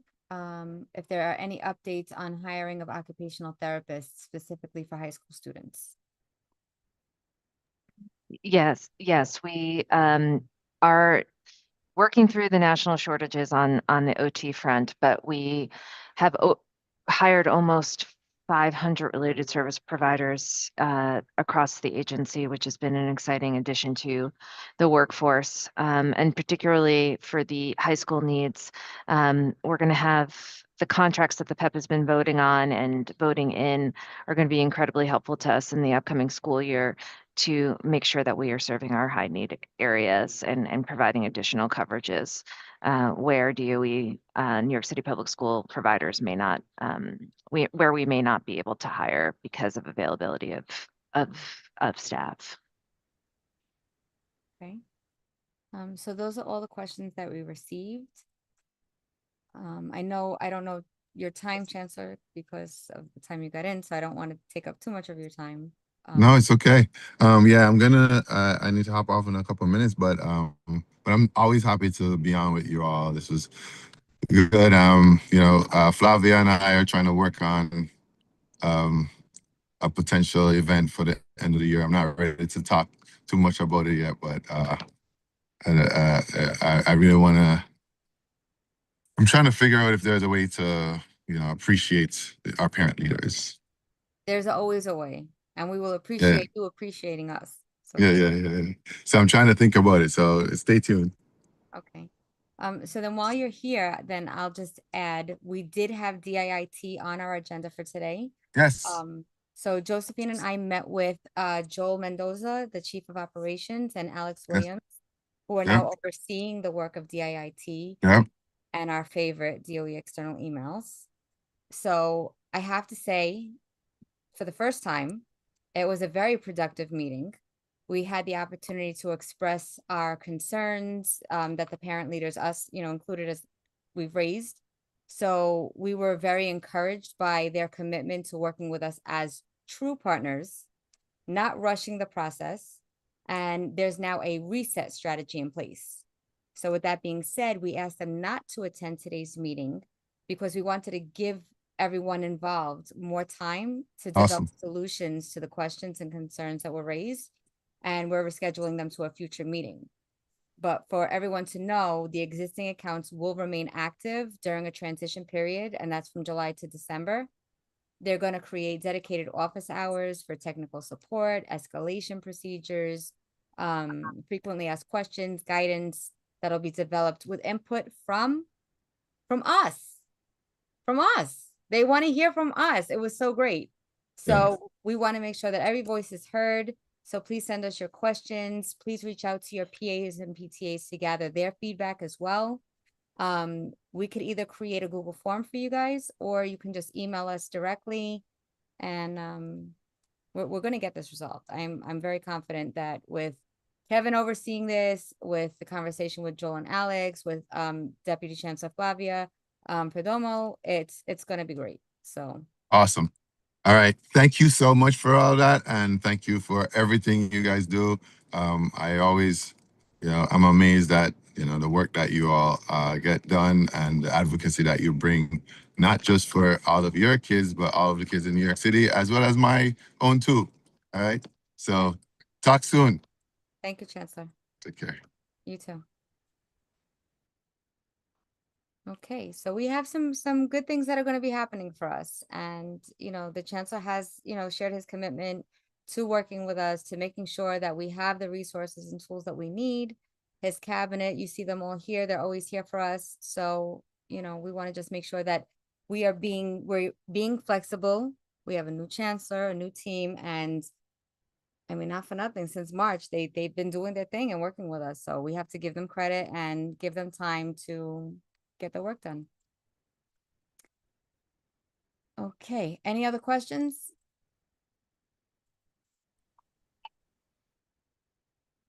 Andy, I do want to add, I saw a couple of at least one or two inquiries I think connected to DYCD and after school. So let's coordinate, because I think perhaps it would be a great idea to do something in alignment with DYCD, because I just want to make sure whether this is about the new contracts, which actually live within DYCD, not with New York City public schools. And while I have a lot of the just overall nuances, because these are their specific agency contract, we're not the contract officer, but I'm happy to speak at length about those topics. I know that we had questions on it, but I think if we coordinate something where DYCD could also come and join and kind of share some high level about their contracts. But what you're experiencing is that since 2015, DYCD hadn't been able to release their contract, which they just did recently. So I think there's some misunderstanding, because every year principals do like a share agreement with the CBO, but that's not a contract, that's a share agreement. The good thing is, like, with this new contract, they were able to add a few more additional schools across the city, and some of those decisions were done in alignment with superintendent. So in the case of District 6, I personally had conversations with Enzo about this. The challenge is the additional programs do not align with the need, meaning that we still have a number of schools, especially still at the elementary, who are lacking centrally funded after school. But I can certainly follow up at the DOE level on that and bring somebody from my team, because this is also managed with us. And in addition to that, I think the deeper conversation should include DYCD, and I can make that happen as well. Okay. Thank you. We'd appreciate that. Okay, absolutely. My pleasure. Just wanted to address that because I saw it in the chat. Okay.